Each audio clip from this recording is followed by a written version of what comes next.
Hola, buenos días. Mi nombre es Gisela Andrea Ochoa, de primer año nivel inicial. Comenzamos. Pedagogía. Luego de transitar la primera etapa, comparto con ustedes todos los aportes nuevos, enriqueciendo mucho de los previos. Para dar comienzo, debemos comprender antes que nada qué es la pedagogía, qué busca, qué pretende. Es la racionalización de conocimiento educativo la que confiere a la pedagogía su estatus de ciencia. ¿Qué quiere decir esto? Reduce conceptos, pero no de cualquier forma. Debe ser conforme a la razón. Esta acción es la que hace una importante ciencia. Esta trabaja por cuenta propia, es decir, autónoma, pero nutrirse de otras ciencias. Busca generar un espacio de reflexión y análisis constante, pretendiendo focalizar su atención en el estudio de la educación como un proceso en su conjunto. Estudia causas, procesos de aprendizaje y métodos de enseñanza. Ahora bien, ¿qué pasa si relacionamos a la pedagogía con la educación? ¿Por qué relacionamos a una ciencia con una formación? Volviendo a la primera pregunta, pero antes vamos a definir la palabra educación. La misma tiene varias acepciones, pero primero vamos a adaptarla con la que podemos relacionarla en el contexto de acompañar a la pedagogía.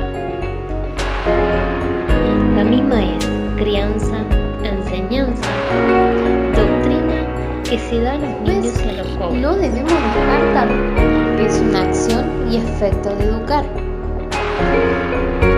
¿Cómo ejerce esta acción? ¿Solo los niños la reciben? La ejerce de forma de formación en cada individuo o grupo de individuos, colaborando a desarrollar la capacidad intelectual, moral o afectiva. Esta formación se da fundamentalmente en las familias, como así también a lo largo de la vida escolar o académica. Queda más que claro que no solo los niños pueden ser beneficiados de lo mismo.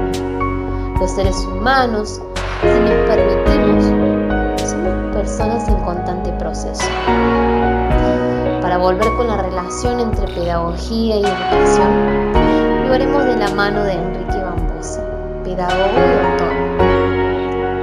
Para él, la educación es una práctica social y la pedagogía realiza una reflexión sobre esa práctica. Pero atención aquí, no toda práctica social es una práctica educativa, ni toda reflexión sobre una práctica social es una reflexión pedagógica. Sostiene Bambosi que juntas sostienen una intención que es formativa. Esta se desenvuelve educando para formar integralmente a un individuo y a su vez en la misma sintonía, la pedagogía colabora por medio de la reflexión sobre las condiciones de posibilidad de una formación de una persona. Ahora bien, ¿qué pasa si a este dúo le sumamos el término política? O mejor dicho, a esta práctica. Vamos paso a paso nuevamente. Antes que nada, vamos a su significado. La actividad humana que se define como el arte de gobernar, es decir, de ordenar y canalizar de manera finalista la conducta.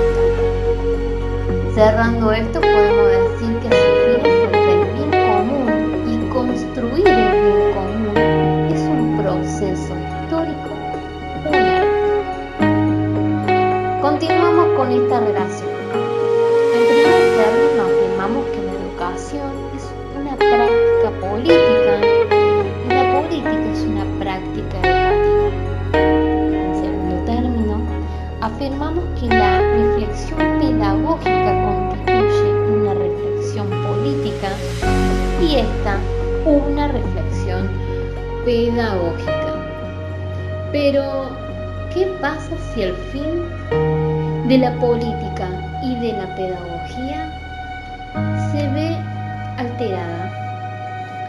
Lamentablemente, se ven afectadas sus intencionalidades, haciendo que la política se convierta en un discurso al servicio del Estado, todo lo contrario a lograr el bien común. Y la pedagogía se convierte en discurso del servicio de la creación del ciudadano que necesita del Estado, no de la formación integral de la persona como nombramos antes. Entonces, la política pasa a ser una dominación y la pedagogía una domesticación, adoctrinamiento. Bien, él es Paulo Freire. ¿Qué creen que pensaría Paulo de las anteriores palabras? Luego de leer, investigar grandes aportes, descubrí que fue y es un gran pedagogo. Fue porque físicamente ya no lo tenemos con nosotros, pero su arduo trabajo continúa transformando individuos para el bien y poder sostener una educación para la libertad y sin dejar de lado la esperanza. No solo un importante referente en su trabajo, sino como humano, haciendo hincapié de que el cambio quizás no sea fácil, pero no imposible. Por ende, ahora vamos a comprender más por qué no estaría de acuerdo con estas palabras dominación, adoctrinamiento y domesticación. Palabras que en algún momento las asoció con la pedagogía tradicional. Las mismas que a su forma de ver y sentir le dio el nombre como educación bancaria. ¿Qué es la pedagogía tradicional? ¿Quién fue el pensador de la misma? Juan Amos Comenius, pedagogo eslavo. Primero en plantear el término didáctica magna, reflejándola en su libro en que se sientan las bases del proceso de enseñanza o aprendizaje por el que tienen que atravesar los niños. Comenius junto con Ratichus fueron los fundadores de la pedagogía tradicional. La misma tuvo como características el magistrocentrismo, el enciclopedismo, verbalismo, pasividad.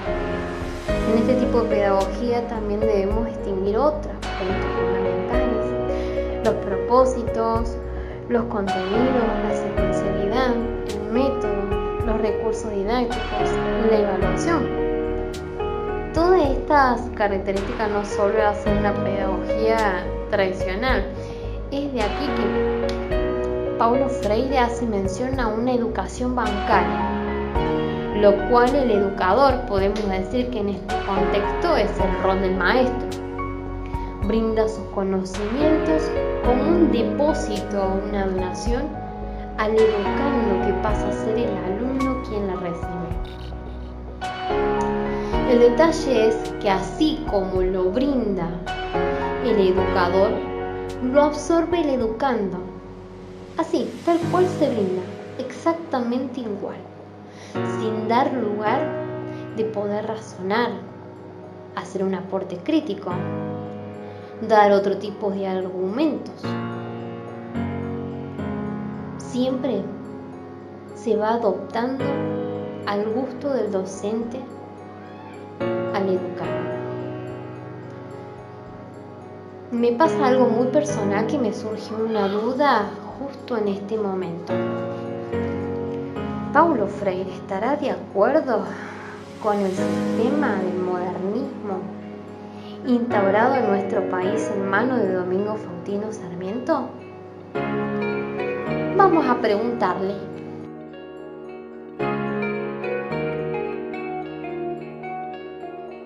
es un gran prócer implementando grandes cambios en nuestra antigua sociedad, dejando un legado, o mejor dicho, una herencia, dando lugar a la educación. Pero siguen surgiendo más preguntas a medida que desarrollamos cada tema. ¿Esta educación que implementa Sarmiento era igualitaria como la que plantea Freire? ¿Era una educación para la libertad? ¿Tenía reflexión pedagógica o simplemente eran personas que absorbían conceptos en ciertos formatos y de memoria? Bueno, vamos a frenar acá. Seguramente con seguir investigando vamos a resolver unas cuantas dudas. Cada renovación de las prácticas educativas son basadas a cada contexto o producto de su tiempo como implementación de la pedagogía y su reflexión. Hoy podemos decir gratamente que la educación tuvo grandes avances, pero ya está todo hecho. En algún lugar de nuestro país todavía se sigue brindando la educación tradicional, esa educación bancaria según Freire. Creo que sí, y es el resultado a no animarse a la transformación, esa que brinda esperanza en los pueblos, alimentando a la integridad de la persona. Muchos no lo van a hacer por miedos, otros por creer que es difícil, otros porque quizás por comodidad y deciden mantenerse en antiguos ideales como cuando fueron dominandos o dominadas, colonizados y colonizadas. Solo me queda decir, vamos, despierta. La transformación muchas veces no son fáciles. Seguramente va a ser positiva. Vamos, luchemos por esa libertad, animémonos, esa libertad que nos corresponde como humanos que somos. Vamos, que la pedagogía está siendo utopía.